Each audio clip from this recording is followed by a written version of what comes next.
Shalom les amis, est-ce que vous savez que ce monde dans lequel nous vivons est rempli de personnes blessées, de personnes offensées par les circonstances de la vie, des personnes qui ont été trahies. Tu as certainement été trahi dans le passé, tu as sûrement été abandonné, tu as sûrement été déçu par les circonstances de la vie. Un homme a peut-être promis de t'épouser, il a pris ta virginité, il a abusé de toi sexuellement pendant plusieurs années et il t'a abandonné en chemin. La trahison est arrivée et cela a brisé ton cœur.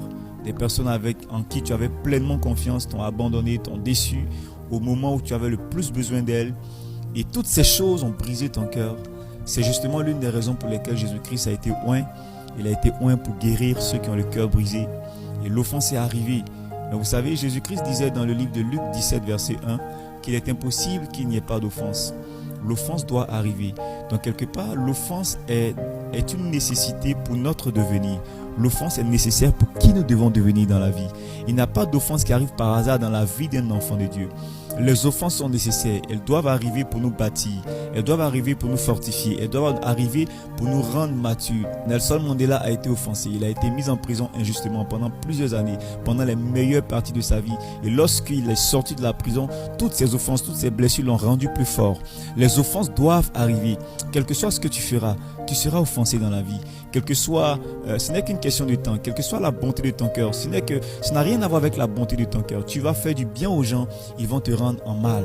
Tu as déjà fait du bien à certaines personnes. Tu as aidé de nombreuses personnes qui n'ont pas été reconnaissantes. C'est normal parce que l'offense doit arriver. Le scandale doit arriver. Certainement, tu as fait confiance à un monsieur tu as marié quelqu'un et tu t'es rendu plus tard qu'il a eu des enfants en dehors de votre mariage. C'est des choses qui doivent arriver. Quelle que soit la bonté de ton cœur, ça doit arriver. Plus tard, tu vas découvrir que tes collaborateurs ne sont pas ceux pour lesquels ils se sont fait passer au départ. Tes amis ne sont pas ceux pour lesquels ils se sont fait passer au départ. Tu vas découvrir l'hypocrisie des gens parce que ça doit arriver, quel que soit l'état de ton cœur. Les offenses doivent arriver. La véritable question à se poser, ce n'est pas que dois-je faire pour ne pas être offensé dans ma vie, mais c'est que faire lorsque je serai blessé, que faire lorsque je serai trahi, que faire lorsque je serai abandonné, que faire lorsque je serai blessé, offensé par les hommes. Voilà la véritable question à se poser. Vous savez, la différence entre les personnes joyeuses, les personnes qui réussissent et les personnes amères qui échouent dans la vie ne réside pas dans le fait que les personnes joyeuses n'aient pas reçu d'offenses également. Elles ont reçu leur lot d'offenses, elles ont reçu leur lot de critiques, de calomnies. Des hommes les ont volés, des hommes les ont trahis, des hommes les ont déçus, des femmes les ont déçus également. Et elles ont su changer, elles ont su transformer ces offenses en quelque chose de positif. En réalité, vous ne pouvez pas contrôler ce que les gens feront. Vous ne pouvez pas empêcher des gens de vous trahir. Vous ne pouvez pas empêcher les gens de vous abandonner. Vous ne pouvez pas empêcher les gens de vous offenser. Vous ne pouvez pas contrôler les gens. Mais vous pouvez les empêcher vous pouvez empêcher leurs actions d'entrer dans votre cœur et vous détruire. Si les hommes vous ont blessé, ne vous suicidez pas à cause d'une blessure. Tu dois pouvoir changer, transformer. Tu dois pouvoir empêcher l'offense d'entrer dans ton cœur et détruire ta paix, détruire ta joie et détruire ta vie. En quoi faisant? En décidant de pardonner rapidement, de laisser tomber et d'avancer sa vie. Chaque action négative que les hommes posent contre toi sont une sorte de poison qui est lancé contre toi.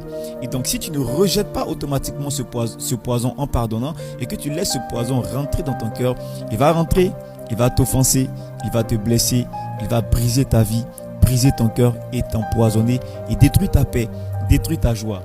Amen. C'est pourquoi il est important de pardonner rapidement et rejeter ce poison. En le faisant, tu protèges ton cœur. En le faisant, tu protèges ta vie, tu protèges ta destinée et tu gardes ta joie. Décider de pardonner rapidement, ce n'est pas parce que l'autre mérite le pardon, mais c'est parce que tu veux garder ta paix, parce que tu veux être heureuse, parce que tu veux être ouverte aux opportunités. En réalité, c'est vrai que la trahison fait mal. C'est vrai que les offenses peuvent être douloureuses. C'est vrai qu'on peut t'accuser injustement. Ça fait mal. Quelqu'un qui t'a promis quelque chose et qui ne tient pas ses promesses, ça fait mal.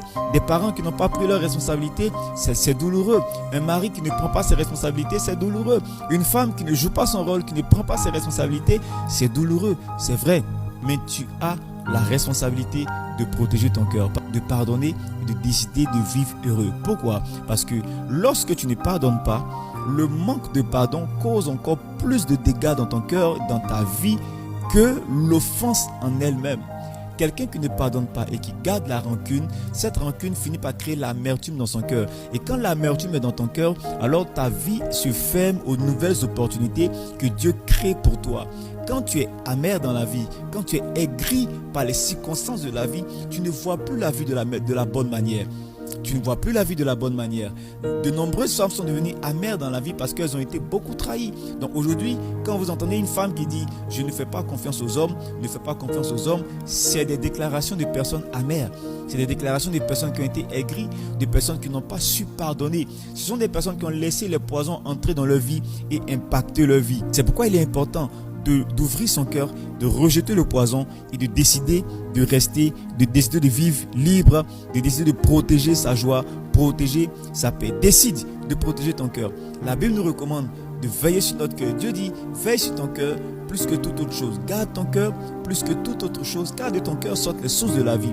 Donc nous devons protéger notre cœur. Tu n'as pas le droit de laisser entrer n'importe quoi dans ton cœur pour détruire ta vie, pour détruire tes circonstances. Mets-toi en mode PA, c'est-à-dire pardonner et avancer.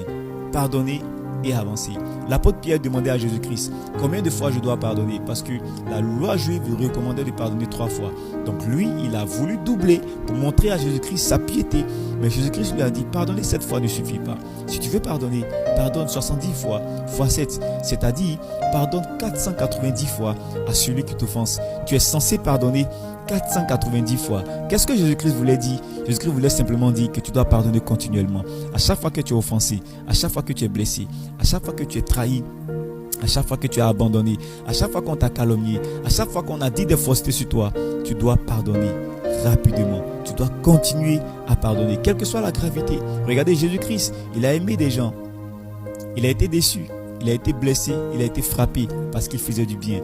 Mais malgré qu'on le tuait, il a dit « Père, pardonne-le, car ils ne savent pas ce qu'ils font. » Pendant qu'on le frappait, il négociait pour le pardon de d'autres personnes parce qu'il était en mode pardonner continuellement.